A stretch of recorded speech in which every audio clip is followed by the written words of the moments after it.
Welcome back, episode 19, Legends and Dragons podcast here from the Legends Lair here in Hurst, Texas. Chance Burleson. Jimmy James Klaus. Welcome back, Phillip. Hey. Episode 19. That means 15 episodes ago you were on the show. That's right. A lot has changed in 15 episodes. It has. I got more gray in my beard. Chance is wearing a boot. And you have a new journey, man. I Congratulations. do. Thank you very much. On being the new, and I'm going to screw this up, so correct me, the new kids. What's the title? The kids instructor. Yeah, obviously I'll be teaching the kids. The official title is the youth program director. Youth program director at my new school as well, Yes. Renzo Gracie. Renzo Gracie DFW. Man, I'm so excited for you. I'm excited you. for Greg. I'm excited for all the students because, well, for me, it's just right down the road from my house, so I'm all for the drive. I'm not a hippie. I don't hug trees or anything. I don't care about burning gas or anything. But congratulations, Thank you, man. Thank you. It's a wonderful, wonderful thing. And now, I have a question. Is this, I know this is the first Renzo Academy in DFW. Correct. Are there other Renzo Gracie Academies in Texas? Yes, there is. There's a bunch in Austin. That's actually where John Danaher and Gordon Ryan moved to. There's a Renzo Gracie they teach out at Austin. Of course, they also train out a New Wave. There's a bunch in Houston. One of them's ran by Brian Marvin, who's an amazing black belt. And then there's some in Corpus Christi. There's a few in San Antonio. So they're really big in Texas. They've just never been to DFW before. Yeah. Well, it's time. It's time. It's time. So I'm still I'm probably a white belt for life in jiu-jitsu. White belt mafia. You want to join me? 100%. Absolutely. So I read that book last podcast. We talked about the book Breathe. Yes. With Hickson Gracie. With Hickson Gracie. Yes. I don't know the chain of command so how are they related? Do you know? Hickson and Hickson Renzo. and I don't know if they're cousins. They're not brothers. I'm sure they're close cousins. It's a very large family. Very large family. It is. According to the book as well. Yes, yes, very large family of fighters. But man, the Gracie name is known worldwide. So yeah, I'm excited, man. Listen, I'm so excited. I've still been dabbling and still rolling while the school is being worked up and fixed and stuff. So I'm looking forward to it. Well, but there are Gracies and there are Gracies. Correct. And from what I can gather, just from the people, because I have a whole lot more friends in jiu-jitsu than I have experience in jiu-jitsu. Right. Like I have a black belt and having friends in jiu-jitsu. Right. Does that make sense? Yes, absolutely.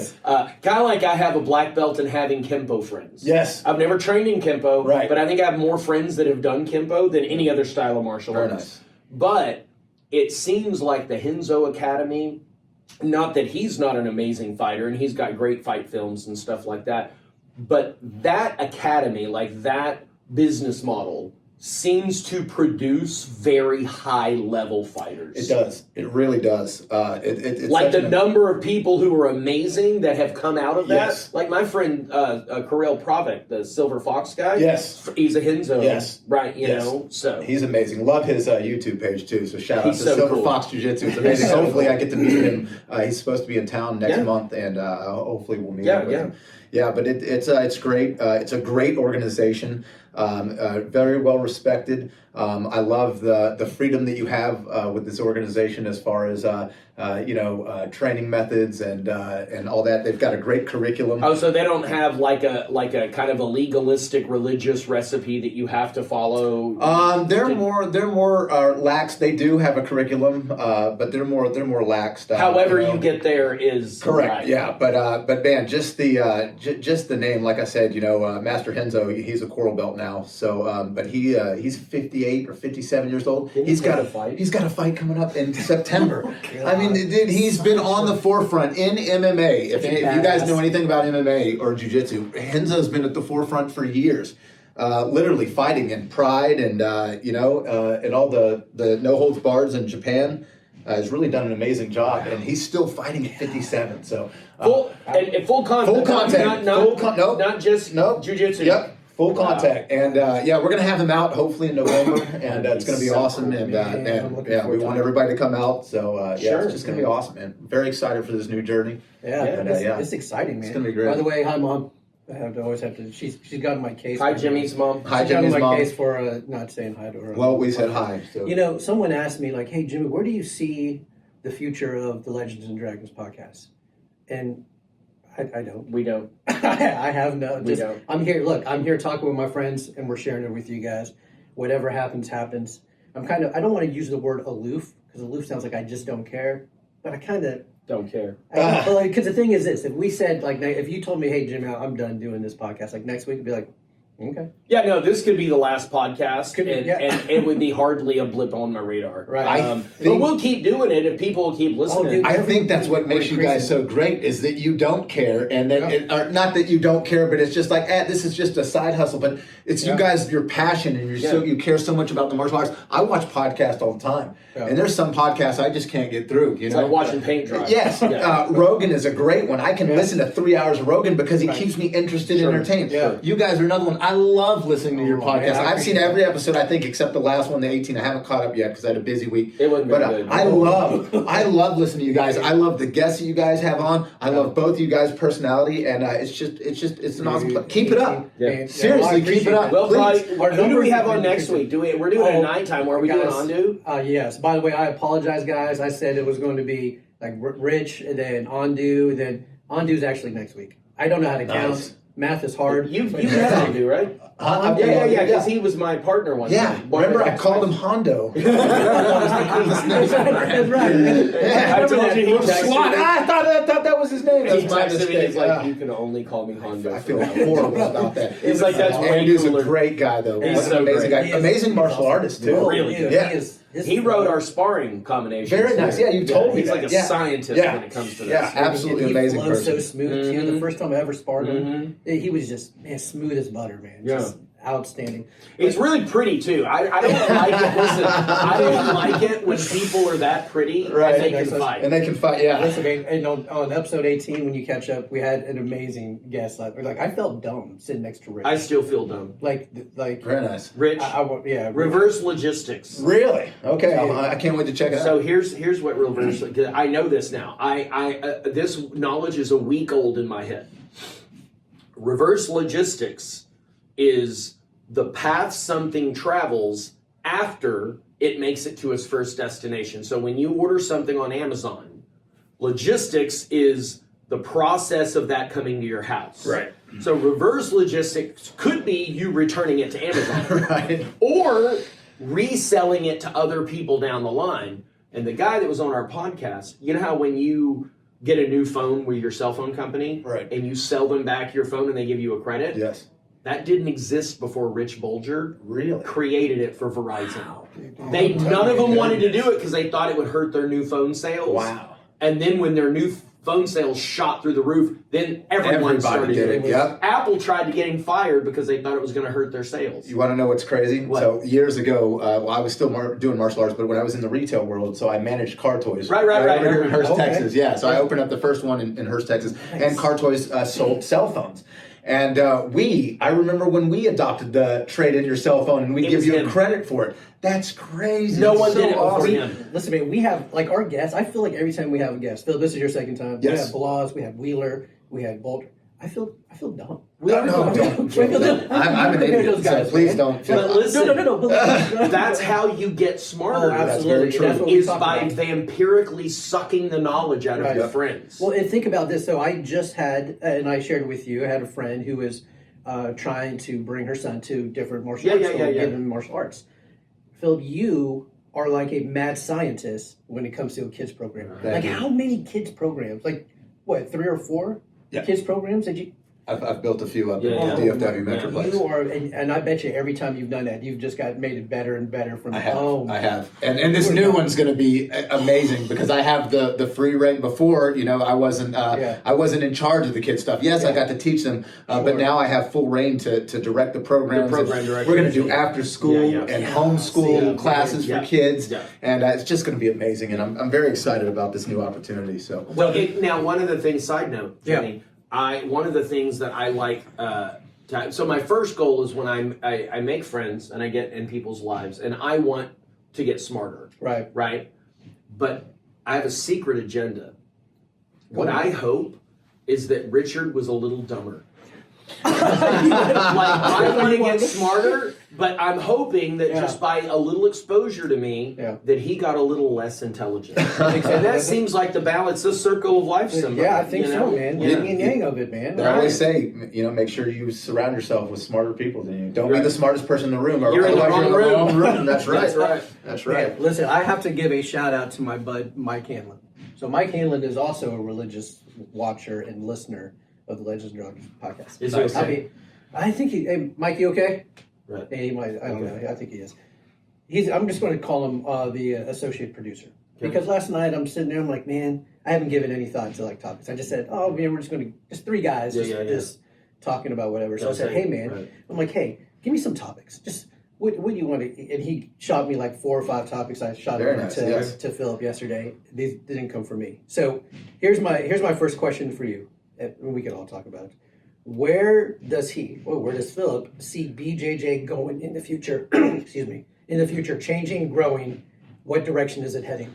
That's a good question, and a lot of people aren't going to like my answer to this. I'm already excited, and that's okay.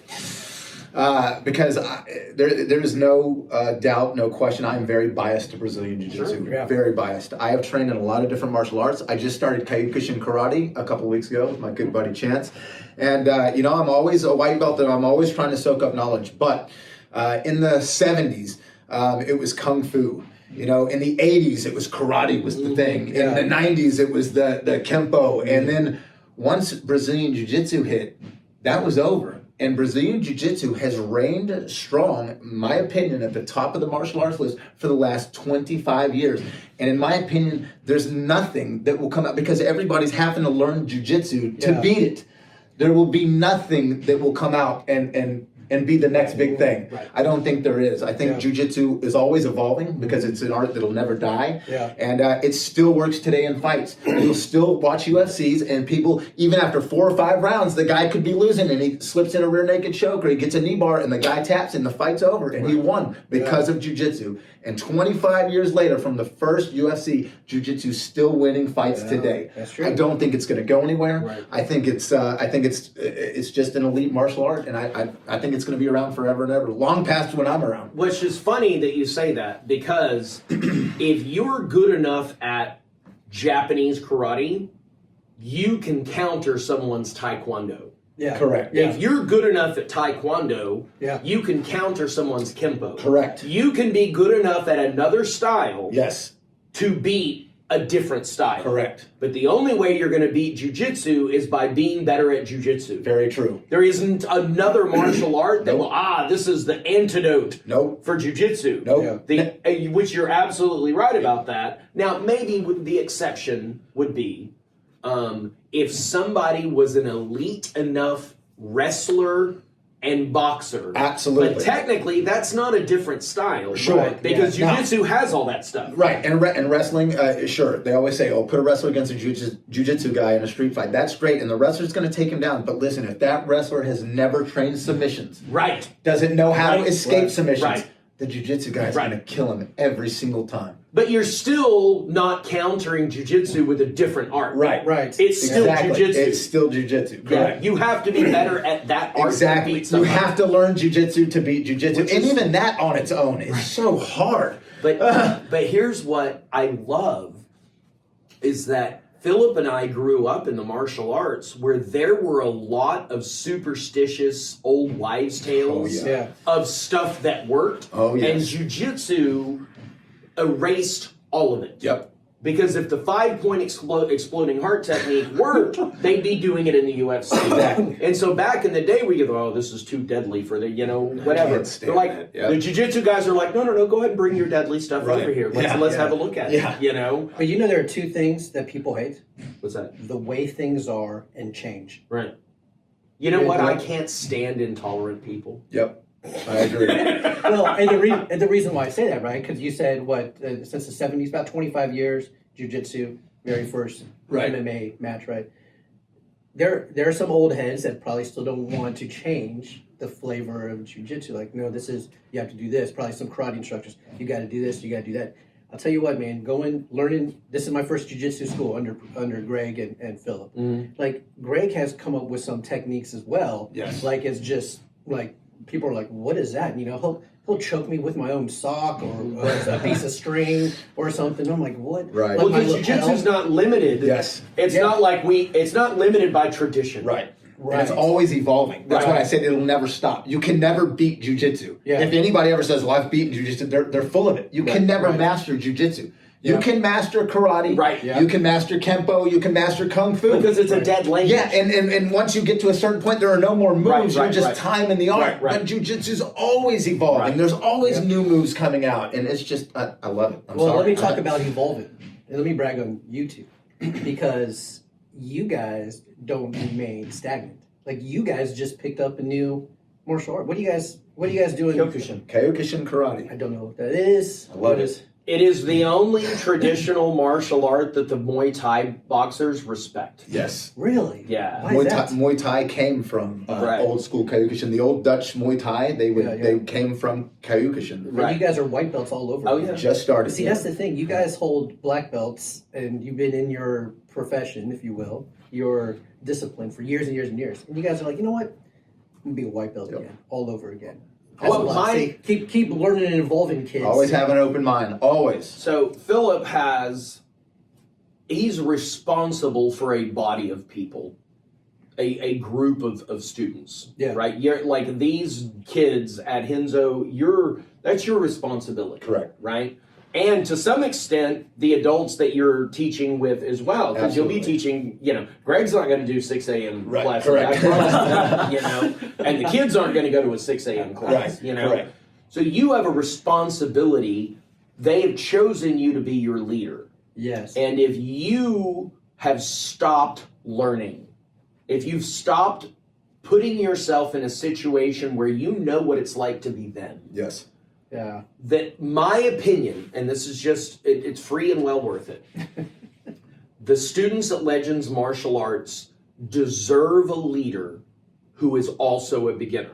Absolutely. Yes. Amen. Yes. If Amen. they're going to give me their love and devotion and trust and respect, Right. they need someone who knows exactly, not used to know what it was like, but Right. knows today Absolutely. Yeah. what it's like to be the most ignorant person on Yes. the mat. Yes. That's what makes us a good teacher. Yeah. And The that's what, Shoshin. that's what keeps the martial arts Yes, involved. yes. If you have an instructor that's like, well, I'm the master, I know all these secrets, and I'm not going to show them to anybody, well, then the art dies with you. Yep. Right. I want you to be a better white belt than I ever was. Right, I want yeah. you to be a Right. better blue belt than I Right, ever right, was. Right. Otherwise, it dies. Right, You got to yeah. keep the martial arts Right. evolving always. Well, always. you guys are you guys are setting a great example for a lot of people. Well, So thank you. You guys are. I mean, I just wanted to brag on you. Oh, Because it's I very know sweet of you. Thank yeah. you. Oh, well, you're welcome. I was thinking about that just about 30 seconds ago. Yeah, Jimmy's a very sweet guy. I am a sweet guy. I will tell you this. You want to know what my favorite thing is about the Kyokushin? What's that? Okay, so I picked this up in Brazilian Jiu-Jitsu 18 years ago because it didn't exist in Shotokan and it didn't exist in Kempo. But in Jiu-Jitsu, the guys start saying "os" a lot. Yeah. And we get to Kyokushin, and you have to say "os" in the class Over and over. 1,000 times a day. Really? If the Os, instructor, yeah. os, os, os. Yeah. If the instructor's like hands on shoulders, os, Os. os, Yeah. you reply, yeah. And so I love it. I have it tattooed on my leg. And so, of course, I love saying "os." I say it in my Good Morning videos, you know, yeah. which are coming back when Renzo opens. Man. But I love saying "os." So that's one of my favorite things. "Os." Yeah, I man. love it. I love it. I'm So- such a nerd, man. So last night I went out to dinner with Miriam and Talon. Oh, by the way, I was talking to Talon because I showed him the video or the pictures of the 6 a.m. class. They're like, oh, Professor Phillip's doing 6 a.m. over at Legends. I'm like, yeah, he's doing it just in the interim until. And he goes, Professor Greg's not there, is he? And I just started laughing. I was like, why do you say that? But he goes, Professor Greg's not going to wake up that early. And I Actually, just started Professor laughing. Greg has been there every day for the past 3 weeks. And dude. I started laughing. I was like, that's very good observation, son. Yeah. However, Professor Greg has been there at 6 a.m. He goes, wow. I just started laughing. But anyways, last night I went out to dinner, and somebody from the 6 a.m. class like stopped me and was like, hey, he goes, I recognize you. And so he goes, going to go to Renzo Gracie, right? I'm like, yeah. I'm like, I'm Jimmy. It was Jordan. Oh, nice. So Jordan was, Miriam was like, man. And then I was like, listen, I don't want to say that the podcast is getting large, man. It is, dude. But I said, but maybe he saw us from the podcast. I don't think so, but he probably saw it from the pictures. And It's all stuff. good, man. Yeah. All right, man. So let me hit up this other question. No worries. Looking at UFC, where does BJJ fit in? And I know that we talked about this. I had the stats of how many fights have ended in a submission or a knockout or something like that. But BJJ, we just talked about it, 25 years. Do you think that? So I know a lot of strikers, or I know a lot of fighters, the UFC fighters, right? They talk about, oh, here's one little BJJ or boxing or whatever. Do you think that every UFC fighter is going to learn some sort of BJJ? They have to. Do you think so? Absolutely have to. So I don't know, obviously, all of them, but do all of them? I don't know. Do all of them, like, dabble in some sort of... So here's the thing. Yeah, like, you might find somebody who says, I'm not going to do jiu-jitsu. I'm just going to do sambo, catch wrestling, and collegiate wrestling. Right. That's still grappling. Yeah, you know what I mean? Like, you're just straining at words there. You know? So in context, yes, they're grappling. So are they learning strictly at a Brazilian Jiu-Jitsu school? Maybe not. But they all have to learn it because, listen, we've experienced this firsthand. You've experienced this firsthand. We all were stand-up fighters to start with. Yeah. And years. And the second it hit the ground and somebody crawls on top of you, you have no idea what to do. Dude, I had no idea. So you can't go and be an elite, or even you can't even get into the UFC and not know any grappling. That doesn't even make sense. Let you as soon as you hit the pad, it's over. Yeah. It's over, and your wrestler's going to just shoot right through you and take you down and just pound on you. So here was my story of how I started martial arts. So I started martial arts just to get on the mats with Talon. Talon was 5. He was 5 years old. He jumped on the mats there. Then I had my kidney cancer. And so after my kidney cancer, I kind of ate my way through the next year. I was just in a depressed sort of state, right? Yeah. So I was like, man, don't know. But I was like, I need to do something to get active. I need to see Valdez the way that by the way, your post or whatever you shared with us about getting kicked in the stomach and stuff when you're on planks, I was like, it's Valdez. Valdez does that. But so I was like, I want to get on the mats and make memories with my kid. I want to get out there. And so the stand-up game, so that's all I knew was a stand-up game, right? So, I got on there, lost weight. Then I really started to just really eat it up because Valdez would invite me to a workout, just him and I. He would make me throw up 2 or 3 times. And he would love it. He still loves it. Like right now, I pretend like I'm not going to throw up. But I'm like, yes, exactly. But when I hit the ground, when you said, "Hey, Jimmy, you need to go," that was me, wasn't it? You're the one that, and we've talked about this, guys, and gals that are about to test for black belt. We talked about the black belt like after the honeymoon. I called it postpartum depression. Postpartum depression of getting a black belt. Yep. Because you work so hard, you spent years and years and years. You get the black belt, then you're like, "Oh, what do I do?" Well, Chance was like, "Jimmy, you have to go train with Greg and Phillip." he talked you guys up. And I was That's like, awesome. I was like, listen, man, if one of the guys I love and respect and one of my mentors say, "Hey, go try this out," I'm going to try it out. Man, I hit that very first day, hit the ground, and I did one of these things to get my opponent off me. Mm-hmm. Armbar. Oh, what happened? Armbar. And it's just, like, if you don't have any sort of grappling skills at all, and you hit the ground, dude, you're done. You're like a child. It is. It's crazy. It's like, I don't know how to walk. Help me understand this. Like, you remember Rogan's, and it's been chopped up and replayed probably hundreds of thousands of times, but his, now Rogan is like us.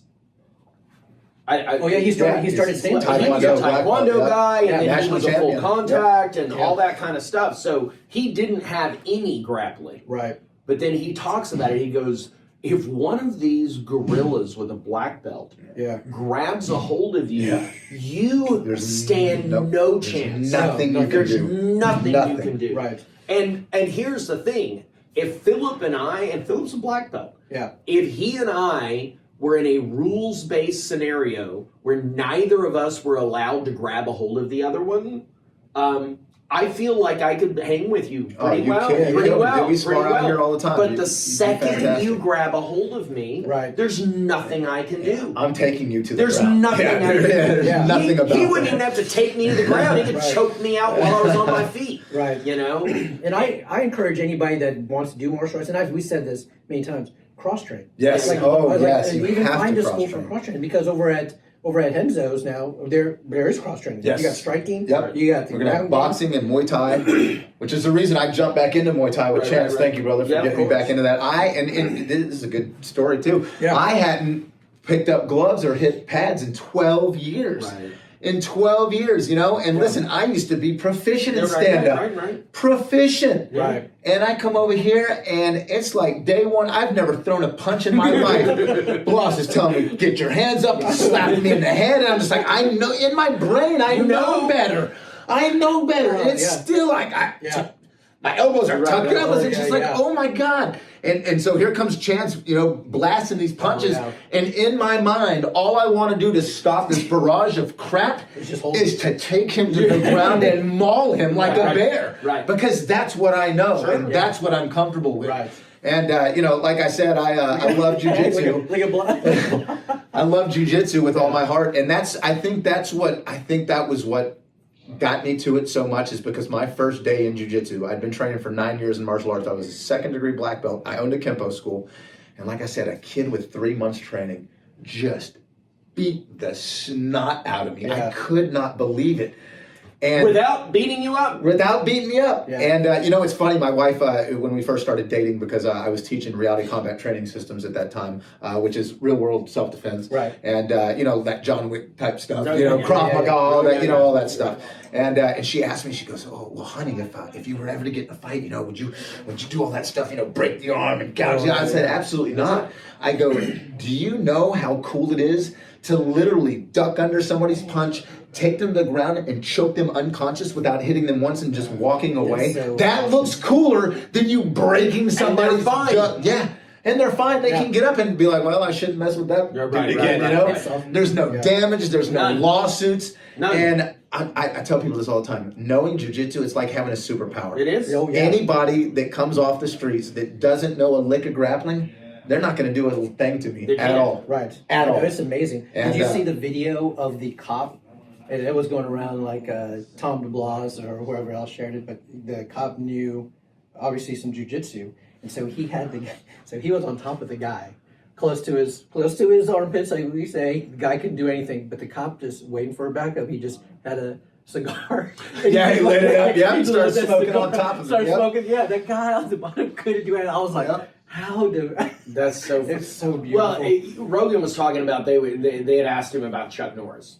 And, you know, is Chuck Norris legit? Because, you know, you've got all these actors and everything. Right, yeah. And he said the thing that makes Chuck Norris legit was, yes, a tournament career, Phillip, in the 70s was not a tournament career now. Right. Oh, for sure. Okay? A tournament career now, you've got the Raymond Daniels and the Jotty Tensions, and like you've got those guys who can stand up with anybody, kickboxing, knockout, whatever. They're that good. They're that good, right?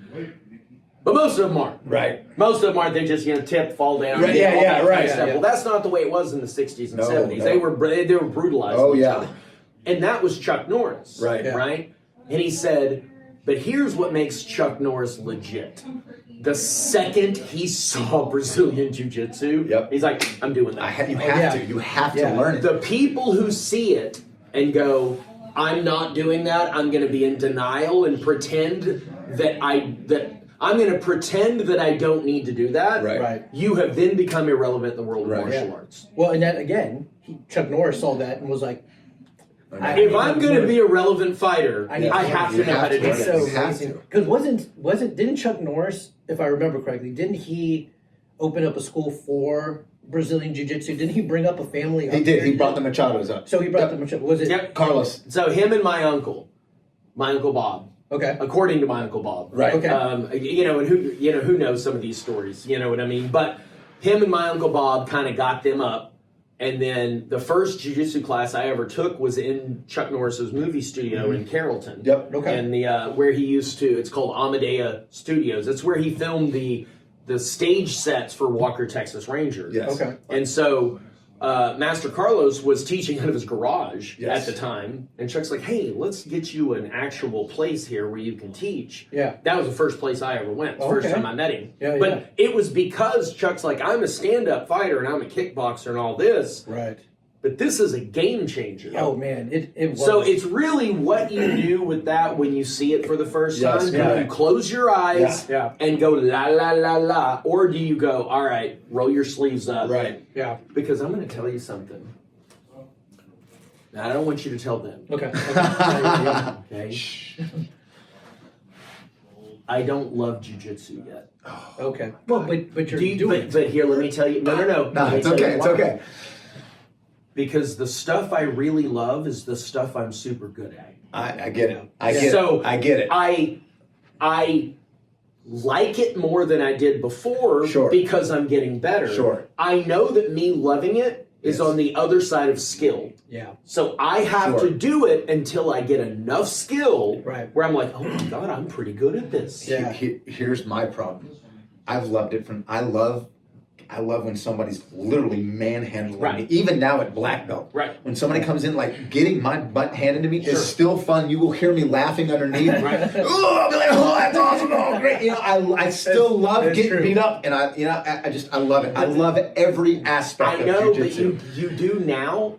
I feel that way about stand-up sparring. Yes. Even when I'm losing and they're better than me, I'm very comfortable. Yeah, you love it. Yeah. I think that once I have some skill, it won't matter I'm going to do it regardless. Right. Because here's the thing, I can't put the genie back in the bottle. Nope. I can't pretend that I don't know that I have a responsibility to get as good at this as I possibly can. I'm responsible. For your students. I am. I agree. I'll love it. I promise you I will. I'm going to make you love it. Yeah. Dude, I love it. I mean, I love every ounce. And so, like for me, I mean, you guys know my story. For you guys who don't know, I'm a disabled vet, and I am jacked up, but I still go out there on the mats and get beat up all the time. Mm-hmm. There are some things that I can't do because, you know, my back, bulging disc, the hip, everything else. But the thing I love about jiu-jitsu, it doesn't care. Yeah. Kind of like, well, I mean, over at Excel, like karate, it doesn't care. Yep. Like, okay, don't use that. Yep. Right. Find something else to do. Like, okay, I can't use my left. I can't kick off my left. I kick off my right. I can. Oh, in the stand-up game, you're a vet, right? Not like Dr. Doolittle vet, but is that where you were going? You served. I did. Good. Yeah. So are you an American or an American? So let me tell you something. I tell the guys. Let me tell you something. I tell the guys at work, and by all means, you can use this. So first of all, I'm getting a list of people who I want to be pallbearers at my funeral, like the Denver Broncos. Some managers, some co-workers, so they can let me down one last time. So they can let me down one last time. I have a list going. Yeah, I want that. But then I want to be on the list someday. So you can let me down one last time. But just because you're trash doesn't mean you can't do great things. No, because it's called a garbage can, not a garbage can. Well, that's right. And look at that. Let's talk about this. Oh God, let's not talk about that. Let's not talk about that. We won't talk about that, but let's talk about training. That's what I'm saying. Like, you got a bum hip, and this ain't, but that's not stopping you. Yeah. Right. This isn't going to stop me. Correct. Because I can do something. I might not be able to do everything. Right. You can do something. Well, you've got a torn up knee, don't you? Bro, my whole body. Look at my fingers, dude. My whole body's jacked up. You pivot around it. Yeah. Right. Absolutely. Yeah. And I'll pivot around this. And see, I'll complain. Right. Yeah, we'll complain. Yeah, but we'll complain to each other. Right. We won't complain out there in the public. No, not to the people listening. Absolutely. We won't tell them. We won't tell them at all. But we'll complain. Yeah. See, there's nothing wrong with that, man. Just find your group that you can complain to. Right. For goodness sake, because find your tribe. Find your tribe, man. But what I love, though, let's talk about that. So I train broken. You train broken. You train broken. Right. So Valdez, of course, he's had his arm in a sling. Talon, when he was younger, he had a broken arm, but he still got on the mats, and he goes, "Okay, I can't do this, but I can do that." Right. So stop making excuses. If my son can get on the mats with a busted arm, you can get on the mats. But anyways, training. Let's talk about training smart with injuries right there. I know we had Wheeler on there. Do you just stop training at all? I'll tell you, for me, if I stop training, like if I said, you know what, I'm going to wait until Greg or until Renzo Gracie opens his doors, right? And if I just stop completely, you know that 1 week would turn into 2, would turn into 4. Restarting becomes impossible. It's horrible. It's horrible. So what advice would you give for the audience, if you will? All right, so here's a good one. Tough and stupid look the same if you don't know what you're looking at. That's very true. Okay? So tough is, I don't want to do another squat, but I could. Right. Stupid is, my knee's about to give out, and I'm still going to do another squat. Right. So at first glance, those things look similar. So my problem is, and I was just telling you about this earlier, because you're like, oh my gosh, you can't do Kyokushin tomorrow. And here's the thing, maybe I can't tomorrow, because I haven't gotten the boot in the mail yet Sure. that I'm going to need to do it. But if I'm like, well, I have torn fascia in my foot, so I can't do everything, therefore I'm going to do nothing. First, that's going to do two things, Phil. One, it's BS. It's a lie. I can do something. I can do push-ups. I can swim laps. I can do something. Right? The problem is what that's going to do to this. Yep.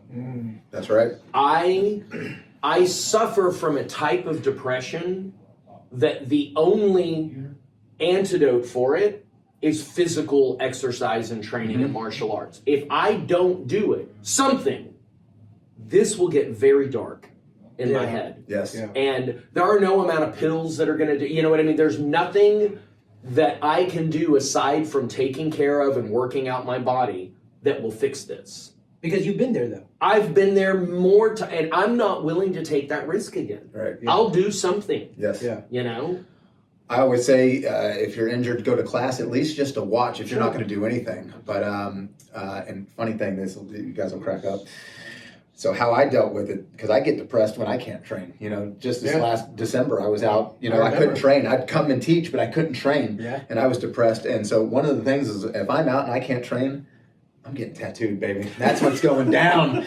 And I literally, these are all off injuries, man, because I have to take the time to heal. So, but I'm still going in and I'm still watching. Right. When I was a purple belt, and I believe I was 34 or 35 years old, I tore my rotator cuff in my right arm. And I mean, it was bad. I was in a sling. And I had two options. I could sit out for the 8 to 10 weeks that they told me to heal it, or I could go in and watch class and drill. And that's what I did. And I don't like to talk about myself or brag, but if you talk to some people, even had a brown belt world champion in my academy a year ago say this, I've got a really, really good strong guard. Like I have a good strong guard. Yes, you do. Do you want to know how I got that strong guard? When your rotator? When my rotator, I stuck this arm in my belt and said, hey, please just don't wrench on this arm. And I trained with one arm. Oh my God. You want to get good so arm? cool. You want to get a good guard? You train with one arm or no arms, and you just use your legs. Now, yes, for the first 2 months, people were blowing through my guard left and right. But man, once it got stronger and stronger, and I'm just relying on one arm or just my legs. That's how, so I've always trained with injuries. Oh my God. Always. I'll always go and watch class, or I'll do, if I can't do something because my knee, let's say my knee's hurt and I can't do something on this knee, well, that doesn't mean I can't work on my arms or on this leg or, Which is what I'm going to have to do. Yes. So challenges bring gifts if we let them. For sure. Oh, absolutely. Oh, I'm telling you, your guard, though, listen, and just a year plus into jiu-jitsu, I've been with some guards, and they're like, okay, Phillip's guard, it is the tightest. Like, I've never had my ribs just absolutely crushed in by 81's guard like Phillip's. Not bad for a 160-pound guy with chicken legs, huh? And so, I mean, Because I'm working that out in my head right now. I've seen your legs. Yeah. It They're horrible. It doesn't make any That's why they're sense. tattooed. They look like they're bird legs. That's why I tattooed them. So But they're the strongest. I'm like, what? I almost tapped. I almost tapped to that pressure. But I was like, man, if I tap to this pressure now, will I ever live it down? Will Phillip go, hey, Jim, you got like 40 or 50 pounds on me, man. What are you going to let? Right. But anyways, all you that guys, to say, you guys want to get good, especially in your guard, man. Do drills like that. Put 2 tennis balls in your hand. I do this with my students all the time. Put a guard in and have them work guard passes. If they drop a tennis ball, they tap. You got to start over. And man, that will teach, because you can't grab, you can't use your arms. Brilliant. You can hug them, but you can't use your hands.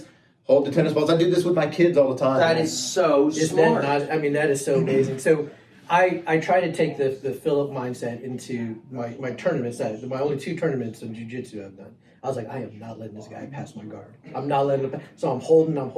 Of course, my hip just gives out anyway because of the injury and whatnot. But that's okay, man. I still love jiu-jitsu. Most rewarding part, this is for both of you guys, because you guys both have a kids program. Most rewarding part of training kids. You go first. Oh man, golly, I'll be on this forever. The most rewarding thing for me teaching the kids is watching how much they grow and develop. I have taken some of the weakest, shyest kids. I have taken some kids that have just been absolutely abused at home and turned them into warriors and seasoned champions, and to be confident and walk tall and to help protect others. And that for me is what it's about, is just watching these kids develop, because like we talked about the last time I was on here, it takes a village, you know, and not everybody's perfect, and parenting is tough, you know, and I know I have no room to talk because I have no kids, but I see this, and I've worked with kids a long time, going on 13 years now, and just to watch them develop in such a positive manner. I tell the parents that I teach the kids all the time, invite me to their graduate. I want to see these kids grow up and develop, you know. Right. And but to me, it's the confidence, it's the developing the skill set. It's just watching them grow. And I think martial arts in general, not just jiu-jitsu, any martial arts will help children. Get your kids in martial arts. Put your kids in martial arts before any sports, before football, baseball, ballet. I don't care. Put them in martial arts because it does a few things. It will teach them discipline, which our world really needs right now. It will teach them respect, which our world severely needs right now. I call my 3-year-old sir and ma'am. Yeah, 100%. You know, and I don't do that because I demand respect. I do that because it's respectful. You should call everybody sir or ma'am. Everybody deserves respect, you know, until they show you it's time that they don't deserve respect. But man, you know, just the kids are our future. I keep telling you guys this, you know, what are we going to leave to our kids, and what are those kids going to leave to their kids? And like I said, if it stops with you, it dies. We got to keep it evolving. So for me, it's just the development of the kids. I love watching kids grow and develop into positive individuals and good role models. Yeah. Chance. So I was telling him and Bloss yesterday, one of the coolest things that's happened to me is that I now have kids that I taught 15, 20, 25 years ago, bringing their kids to me to teach now that I taught their parents when they were that age. And that's really, really cool. The thing that I think of is legacy, because I don't ever forget the adults that made a positive impact on me growing up. That's burned into my mind. And I think that it's probably one of the most long-lasting gifts that you can give anybody is by being kind and helpful to a child and helping them to believe in themselves. Oh, agreed. Because that never goes away. Life can beat them up after that. Right. But they're like, you know, Coach Phillip. Yep. He believed in me. He believed in me. Maybe I could believe in myself. I'm getting chills just thinking about it. Yeah, man, absolutely. Like, is there a better thing? So I saw a video the other day of this guy. You're the one that posted it. I didn't realize where it came from. Whoops. But this guy driving around going, I just want to let you know you have a beautiful smile. Yes. You know what I mean? And these people just light up. Change their day. Unbelievable. A couple of words. And you think that martial arts and martial arts instruction is different than that? No, it's the same. It is that. It is that. If you're doing it right. Correct. You know, Hanshi has a saying that martial arts taught properly changes lives. Agreed. Yeah. Well, taught improperly, it changes them for the worse. That's very true. But you know, if you have a teacher's servant's heart, like Chip Townsend, you know, you have a servant's heart and you're just like, how can I make your life better? How can I improve you? Right. Because there's a very kind of hard and soft thing, because to be a martial arts instructor, you have to like take no BS. Like if they're throwing a fit and being a brat or whatever, settle down right here, eyes on who. That's you right. know? Yeah. So that is required. Yes. Right. But the second that they get in line, perfect. Yes. Just like that. You're doing great. You tell know them what always I mean? positive reinforcement. And I don't see anything else that does both of those things, that teaches discipline but also confidence at the same time. Right. Now, you might get that in soccer, but it's only because of the soccer coach. Right. He or she is like that. Right. Sure. But the soccer itself doesn't teach that. It teaches how to kick a ball. Right. Unless you're the goalie, then you... Right. But the point is, martial arts inherently teaches that. I agree. Yeah. No, and so I helped for about 2 years on my way to black belt, the kids class. So now when I go, so I try to just make the teen adult class now because of my schedule. But if I show up to an earlier class and those kids see me, Mr. Jimmy, Valdez will stop the class like, okay, everybody, say hello to Mr. Jimmy. Let's get back to work. It is the coolest thing. But here I have 2 stories. So Master Valdez is blind. Yeah, so I'm obviously As a bat. blind. Yeah, as a bat, I don't know. I don't know any bats. Batman. I know Batman.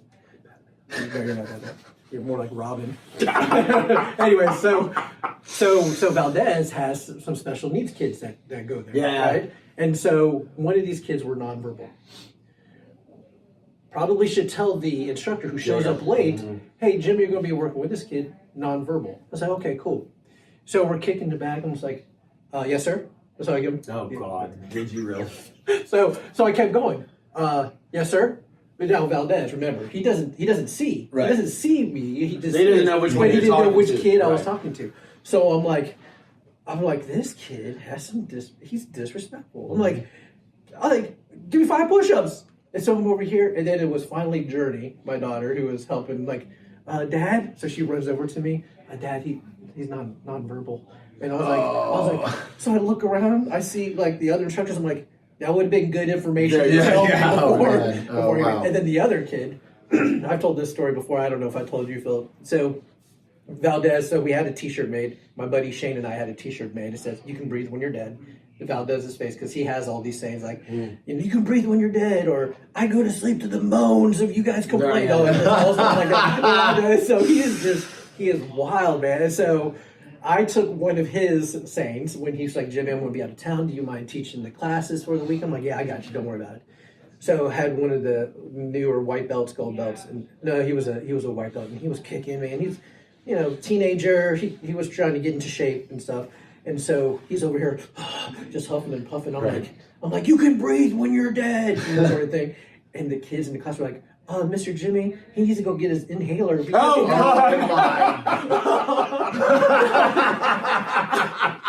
I was like, I don't mean to laugh. It's not funny. It's not funny. And so, I'm not laughing. Yeah. Oh, So, wow. oh no, he's still the Oh, kid my tells the story goodness, to this Jimmy. day. Oh, my He's like, hey, God. do you remember when Mr. Jimmy tried to kill me because I Yeah, didn't yeah, go? yeah. I was like, oh my god, yeah, those are the stories. I told you like, you heard the story when I met Valdez. I was like, this guy's the most Yes. disrespectful because he Oh, wouldn't look he me in the wouldn't look in the eye eye. because he couldn't. Guy's blind. Yes. and he will whip your. I'm telling you, he. Well, will the first whip time we your tail. sparred, I was like, dude, I can't hit him. He's blind. Yeah. Right? That's too funny. And he round kicked my jaw, made me see spots. Yeah. And I'm like, listen, if you can see well enough to kick me like that, like I'm hitting you. Yeah. You know? Yeah. Oh, dude. And it did. So I hate to say it. I hate to give away my secret to fighting Valdez. Okay, but I'm going to tell you this. Hey guys, if you're at Excel and you're sparring Valdez, I'm about to teach you a secret. Stay on his center.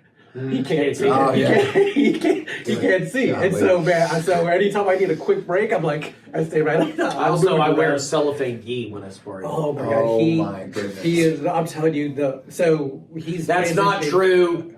It's true. So all white gear now. Because Oh, yeah. The way so now he's fighting gear. So one time I whispered him like, I'm not buying white gear. I'm buying all black gear. Come find me. God. Then he broke me with a sidekick. Yeah.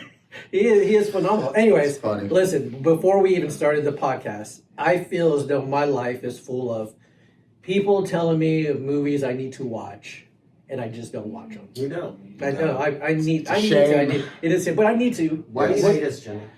I just need to be a better human Why do you being. hate Is this why I probably hate cinema. I don't know. I don't know what my problem is. But there was a movie you guys. Tell me a movie that I need to watch. Well, I'm a sucker for cheesy 80s martial arts movies. Like, I'm that guy. I'm the sucker. The Steven Seagal movies, I love them all. Oh, yeah. I love them all. I'll watch them, The cheesy lines, I love them all. Right. The Perfect Weapon with Jeff Speakman is an amazing martial arts movie. I've never seen it. It is one of my favorites. That's what got me into Kenpo. Yep. Oh my goodness, dude. I was such a, I'm a perfect weapon. Okay, so The Perfect Weapon. Yes. I don't know which. Okay, so mine's recent. Okay. And it's so there's a couple of Indonesian movies, which Indonesia make good horror films these days too. Oh, nice. Yeah. So Pencak Silat is Indonesian. It's real similar to Kali. Yep. Right. The Raid 2. So there's the Raid and the Raid 2, but the Raid 2 is the bloodiest, coolest fighting movie I've ever I'm gonna seen check in that my out. life. That's what's dude. Yeah. So you see like the John Wick stuff. Oh, yeah. You know what I mean? Yeah. It's like that, but better. Oh, nice. Yeah. And here's why it's better. Because when I watch John Wick, I can't not know that that's Keanu Reeves, Yeah. who has been taught to do that for Right. that movie. And Keanu. I don't know these actors. Right. Yeah. So I just assume that they're yeah. full-time martial artists. Yeah. Does that make sense? Yes, So yes. in my mind, I'm like, they can all really Right. do that. Yeah. They can all really do that. Yeah. Don't you know? ruin it for me. Yeah, That's right. real. That's exactly. legit. The Raid 2. The Raid I'm 2. gonna watch that. The Raid I'm gonna 2. check that out. Yeah, it's today, really probably. good. Maybe. Yeah, Really I'll add good. it to my list. You're welcome. Did you ever watch the Born a Champion that I told you about? No. With Sean Patrick Flannery? Oh my I need to goodness, be a dude. better. I need to be a better human. It's a jiu-jitsu movie. Born a Champion. It's amazing. All right, I need to write. Shout that out to down. Sean Patrick Flannery. I met him last year at a fundraiser. What is Super it? nice Born guy. what? Born a Champion. Born a champion. Now that's not Doogie Howser. No. That's, who's Sean Patrick Flannery's Boondock Saints. Oh my God. Okay. Kill both of these guys whenever y'all want. I'm not associated with these two anymore. You heard it here. Oh, he's gonna kill me.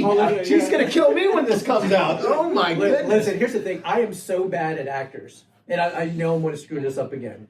Because Miriam, my kids laugh at me. Miriam laughs at me. I don't know songs. I just make up lyrics because I'm horrible at it. The guy. Okay, I'm going to screw it up. I know I am. Kurt Russell. Yeah. Just died of cancer, right? He was No. You Patrick Swayze. Okay, see, But I can see how you would get those two confused. yeah. Okay, so whatever the guy. So I'm always like, oh, Kurt, the Boondock Saints. I love Boondock Saints. By the way. But see, Norman Reedus is Norman Reedus I don't know. is it. Yeah. See, I don't know the name. But anyways, the movie that got me into that I really love martial arts was Sidekicks. I think that was Chuck Norris. Yeah, Dad was in that. Brandon. Now that kid committed suicide or something. And he died Brandon, or something. Yeah, that's sad. yeah. That was a great movie. He was in Thanks for that. Sorry, Never Ending man. Story 2. Sorry. What was Yes. it? Yeah, Never Ending Story 2. He was in. Too. Okay, so Sidekicks, and the other one was Jackie Chan, Rumble in the Bronx. Yeah. Oh, that was a great So, movie. so when I saw Jackie Chan and how fast he was, I was like, is he really legit? That Jackie Chan is. Oh yeah. He's Yeah, no, phenomenal, he's man. legit. When they did Sidekicks, Chuck such a great had movie. all of his buddies from the tournament stage. So Dad was in that. Yeah. Paige Minshew. Yeah, there was some Kempo Bob guys Wall. there, Yeah. So Pat Johnson was the ref in the Karate Kid movies. Okay, He was the yeah. center ref. The Yeah. So you see the Karate Illustrated I do. magazine up Yes. there on the top. Yeah. That's Dad kicking Pat Johnson awesome. in the face. No way. Yep. Is it? And Pat Johnson, Yeah. and do you know this? Who he really was? No. Pat Johnson is the creator of the Teenage Mutant Ninja Turtles. Shut your mouth! Really? How can I not? I failed as a Teenage Mutant Ninja He Turtle fan. created the Teenage Mutant Ninja Turtles. I'm a Ninja The Turtle guy, freak, the guy dude. that he's kicking in the No, face. you don't understand. Like I No, have, I know. Like, I have action. My wife, when I got my black belt, she bought me the action figures. They're all four in the box with weapons. Yeah. I've got a So Ronin awesome, Raphael figurine, Yes. bro. I'm getting There's that movie this whole coming piece on my leg's gonna be all Ninja Turtles. Shredder, so Crane, the cool, whole dude. nine, That's dude. so cool. That is going to be so amazing. Let's not get injured because I don't want to get No, that. no, shit. You don't want, right now. Hey, listen, I'll give you an So opportunity. awesome, dude. Phil, I love, man, you're going to be like a recurring. Bro, I'll be on here whenever you go. I love this. I love it, man. Hey, I love listen, you guys' as energy. As we wind down, though, there's something a little serious that I need to talk to everyone about, right? Well, the first, Let's well, the just first one, let's just bring it get down. the music, Just bring it get the down. music, we're coming down. Well, the first one is this. I was just talking to Journey, and any ladies that do Yes. martial arts, Yes. any ladies that are in jiu-jitsu, if you do not feel comfortable rolling with, let's say, any of these three clowns, us right here, then it's okay to say no. That's you right. You want to roll. So Journey is looking forward to getting on the mats with Renzo Gracie because she's going to jump on there with With who? Isabella. Renzo.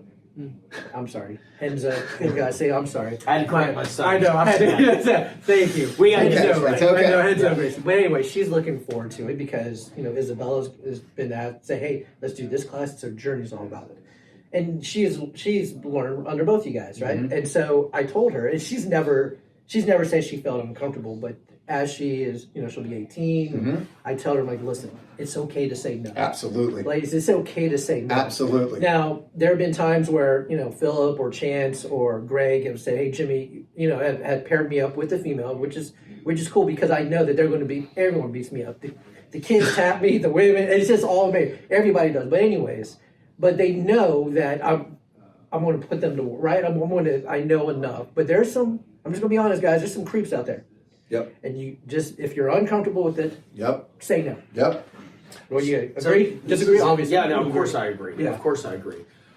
We have a concept here called "People Aren't Puppies," and I'm really glad that we're teaching children that they have to give their permission for an adult to hug them. Absolutely. Okay, you don't get to just touch people and hug people. That is right. Period. If you're an adult, I don't care if you're from the South. That's just the way we are. Bless you. I don't care. I don't care. And that's not Putting just kids in their lap, holding them like, So that's not disgusting, just dude. from male to female. That's Right. for everybody. So girls, let me tell you something. This goes both ways. You don't get to just walk up and put your hands on people. Nope. Okay? It's sparring, it's rolling, it's any of that stuff.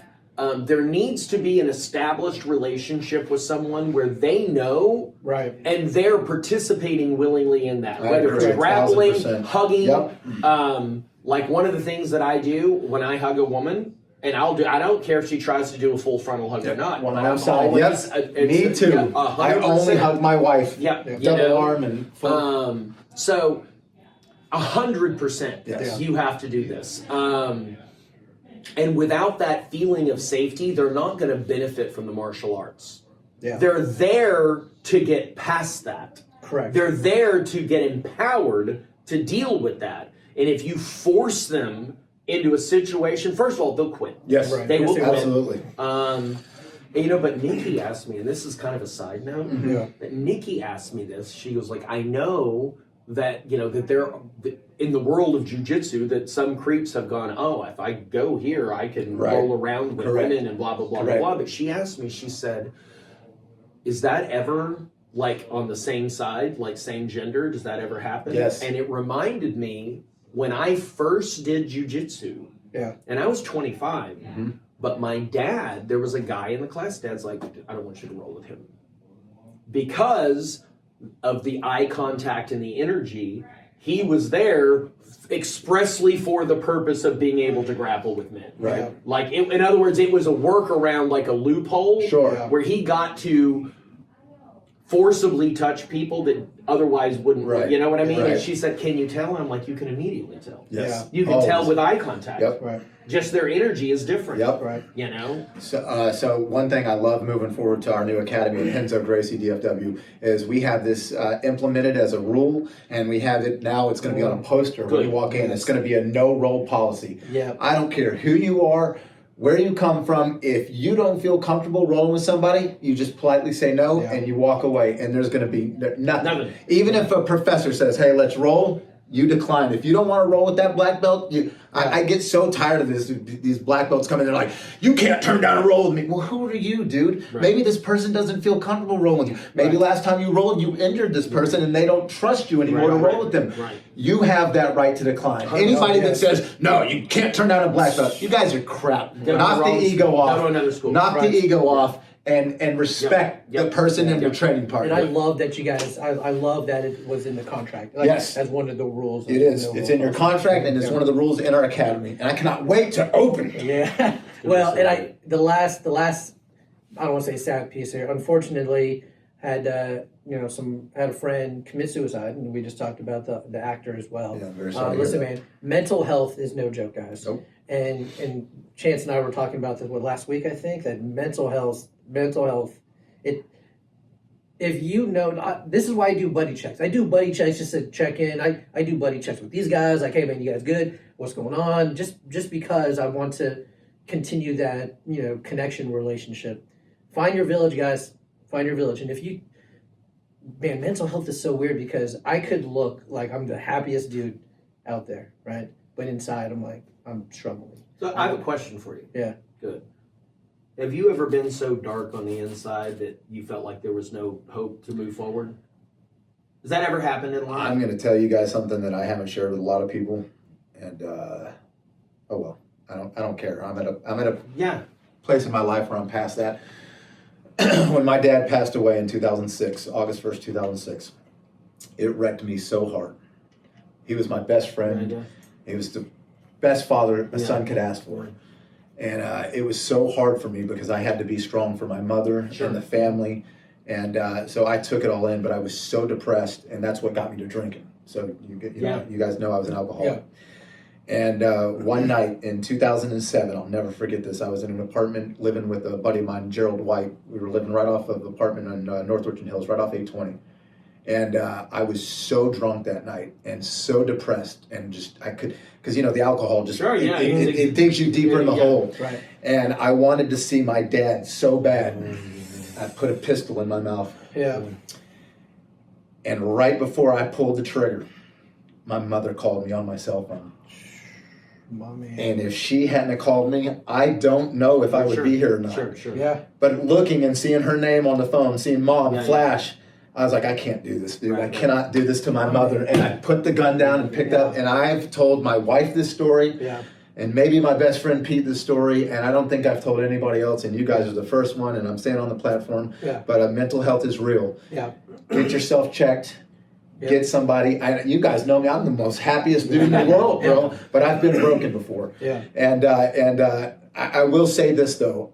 Would that have happened without the alcohol? No. Right. I'm stronger than that. Yeah. But the alcohol drove me to that point. Sure. And in that moment, I was the weakest I've ever been. Yeah. And I almost committed suicide myself. So I have not met anybody that I got close to who doesn't know what that feels like. Right. And that's the problem with depression and poor mental health, is you feel so alone. Yeah. Like you're the only one that's ever felt that way. Yeah. And that is the biggest lie from the pit of hell on the planet. Sure. All of us know what that feels like. Right. All of us know what that feels like. And we're so scared to be open and honest with people that we just keep it. Yeah. Right. Yeah. And that's the thing. Reach out, find your people, be honest. Have the courage to be honest about that. Yeah. I've been there. You've been there. Yeah, we've talked about and that's the number one therapy for that feeling is community. Yes. Absolutely. And guys, and I shared my story on Podcast Pack, between my 17 and 18-year-old year, having a gun to my head and a gun in there. Yep. And I just cried out to Jesus the next day, and I've been on fire ever since. And I'm not afraid to tell people I'm a Jesus freak, right? Yeah. Because it was because of that, and because of people, and because of adults in my life that I'm here now, having this Legends and Dragon podcast, all three of us clowns, and listen, we love you. Listen, here's the deal, guys.